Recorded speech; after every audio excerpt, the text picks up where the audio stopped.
Order! Order! You are an incorrigible delinquent at times. Behave yourself, man!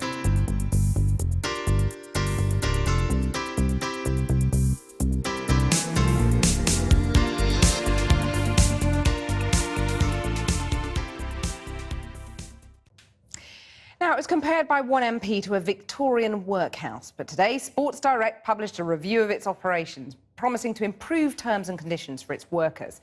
It will offer casual retail staff the chance to move off zero-hours contracts onto a guaranteed working week, while warehouse staff will be paid above the minimum wage. But the deal will not apply to agency workers who make up the bulk of staff at its Shirebrook factory in Derbyshire.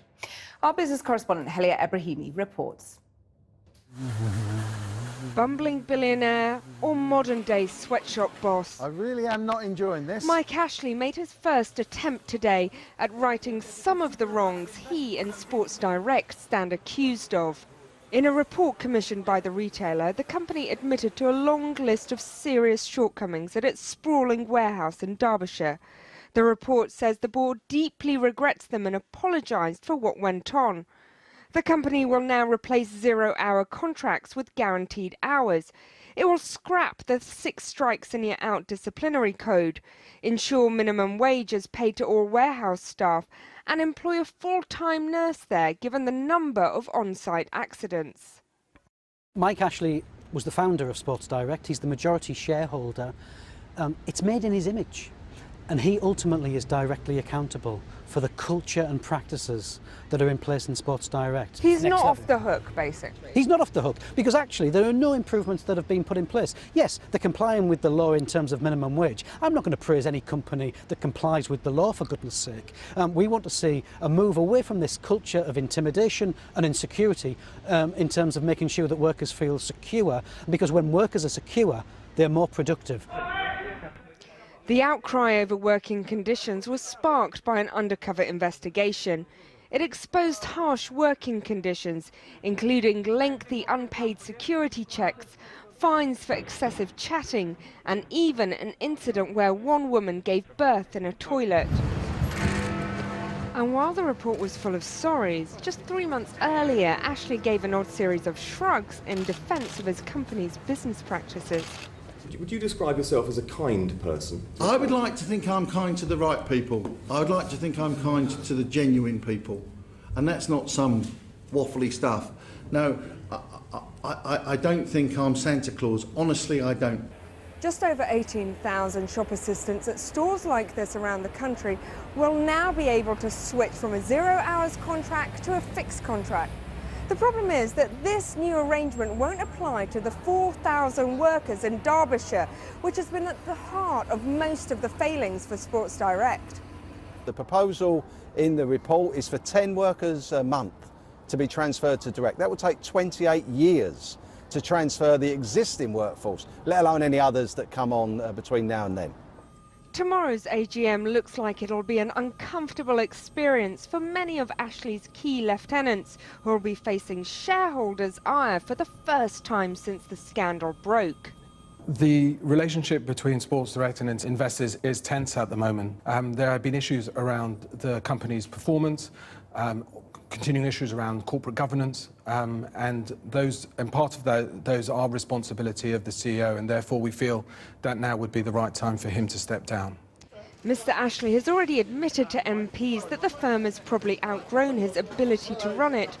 With shareholders and unions baying for blood, it's likely his knack for performance will be what protects him from the same fate as his board. Helia Ebrahimi reporting. It could, of course, be a complete coincidence, but the day before the Sports Direct annual general meeting of potentially angry shareholders, the company has owned up to some bad working practices and committed to putting them right. Its founder, Mike Ashley, got quite a grilling from MPs in June, you'll probably recall. So zero-hours contracts will be a thing of the past for its shop staff. They'll get 12-hours-a-week contracts instead, but warehouse staff hired through agencies won't. So a PR stunt or real change? There's a Sports Direct on every high street. The business is in ascendancy online, but MPs accuse the owner of running the company like a Victorian workhouse and exploiting workers to maximise profits. Mike Ashley wants to be seen as a caring employer, but today a review of working conditions he commissioned found serious shortcomings at Sports Direct's warehouse in Derbyshire. Jackets and vests, guys. Now change is coming, thanks in part to an undercover investigation by The Guardian. All the women who are scared to go to toilet when it's not your break time, or take glass of water when it's not your break time, take sick day when you're ill. Sports Direct says it will end its 6 strikes and you're out disciplinary policy. Offences included eating in the warehouse, excessive chatting and long toilet breaks. The company is promising workers greater influence, a seat on the board nonetheless.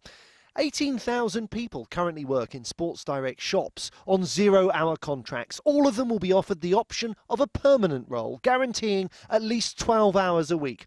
However, the company's 3,600 warehouse staff will remain on agency contracts. Do you accept that the company was effectively paying workers below the minimum wage? On that specific point, for that specific bit of time, yes.